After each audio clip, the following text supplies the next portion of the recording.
కావేరీ జల వివాదంతో తీవ్రస్థాయిలో హింస చెలరేగిన కర్ణాటకలో ఉద్రిక్తతలు క్రమంగా తగ్గుతున్నట్టు కనిపిస్తోంది. కట్టుదిట్టమైన భద్రత కారణంగా నిరసన తీవ్రత తగ్గగా అనేక చోట్ల హింసాయుత ఆందోళనలు జరిగాయి. అల్లర్లలో ఇప్పటివరకు 2 మరణించగా విధ్వంసకారులపై కఠిన చర్యలు తప్పవని కర్ణాటక ప్రభుత్వం హెచ్చరించింది. తమిళనాడుకు నీరు విడుదల చేయాలన్న సుప్రీంకోర్టు ఆదేశాల్ని పాటిస్తున్నామని స్పష్టం చేసింది. అటు తమిళనాడులోనూ నిరసనలు కొనసాగాయి. తమిళనాడుకు కావేరీ నదీ జలాల విడుదలకు వ్యతిరేకంగా కర్ణాటకలో నిరసనలు కొనసాగాయి. సోమవారం జరిగిన హింసాయుత ఆందోళనల దృష్ట్యా బెంగళూరులోని 16 పోలీస్ స్టేషన్ల పరిధిలో కర్ఫ్యూ విధించడం సహా రాష్ట్రంలోని ఇతర ప్రాంతాల్లో ఆంక్షలు కొనసాగించారు. పెద్ద ఎత్తున భద్రతా సిబ్బందిని మోహరించి ఆందోళనకారులు గుమిగూడకుండా చర్యలు చేపట్టారు. సమస్యాత్మక ప్రాంతాల్లో కూంబింగ్ నిర్వహించి అనుమానాస్పద వ్యక్తుల్ని అదుపులోకి తీసుకున్నారు. కర్ఫ్యూ కారణంగా అనేక రహదారులు నిర్మానుష్యంగా కనిపించాయి. TCS, Infosys, Wipro, Flipkart, Amazon వంటి దిగ్గజ సంస్థలు తమ కార్యాలయాలకు సెలవు ప్రకటించాయి.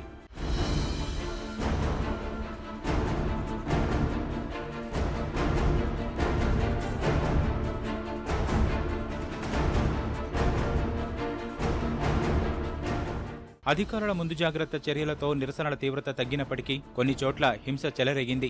బెంగళూరులో సోమవారం జరిగిన అల్లర్లలో సగం కాలిన తమిళనాడు బస్సుకు ఆందోళనకారులు మరోమారు నిప్పంటించారు. తీగలరపాళ్యలో తమిళనాడుకు చెందిన మరో వాహనాన్ని దగ్ధం చేశారు. ఎగ్గనహళ్లి, పట్టెగరపాళ్యలో కర్ఫ్యూని ధిక్కరిస్తూ రహదారులపై టైర్లు తగులబెట్టేందుకు యత్నించిన నిరసనకారులపై పోలీసులు బాష్పవాయువు గోళాలు ప్రయోగించి చెదరగొట్టారు.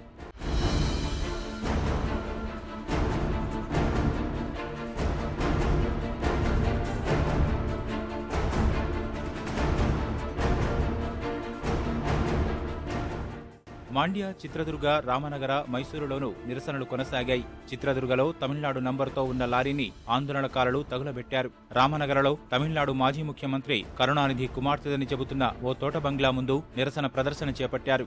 మైసూరులో ఓ తమిళ సినిమా చిత్రీకరణను అడ్డుకున్నారు.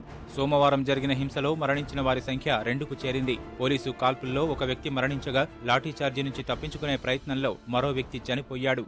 కావేరీ జల వివాదానికి సంబంధించి హింసాయుత ఆందోళనలకు పాల్పడుతున్న వారిపై కఠిన చర్యలు తప్పవని కర్ణాటక ముఖ్యమంత్రి సిద్ధరామయ్య మరోమారు హెచ్చరించారు.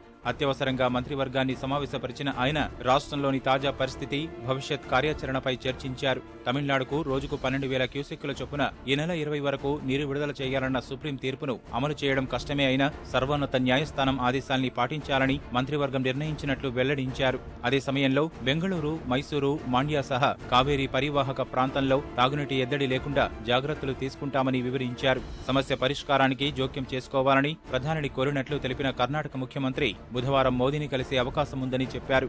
కావేరీ వ్యవహారంపై చర్చించేందుకు తమిళనాడు ముఖ్యమంత్రి జయలలితను ఆహ్వానించాలని ప్రధానిని కోరతానని సిద్ధరామయ్య వివరించారు. పోలీసు కాల్పుల్లో మృతి చెందిన వారి కుటుంబాలకు 10 లక్షల రూపాయల పరిహారం ఇవ్వనున్నట్లు ప్రకటించారు. ఇప్పటి వరకు హింసాయుత ఆందోళనలకు పాల్పడ్డ వారిలో 350 మందిని అరెస్టు చేసినట్లు కర్ణాటక హోంమంత్రి పరమేశ్వర వెల్లడించారు. కావేరీ జలజగడం నేపథ్యంలో తమిళనాడులోనూ కొన్ని చోట్ల ఆందోళనలు కొనసాగాయి.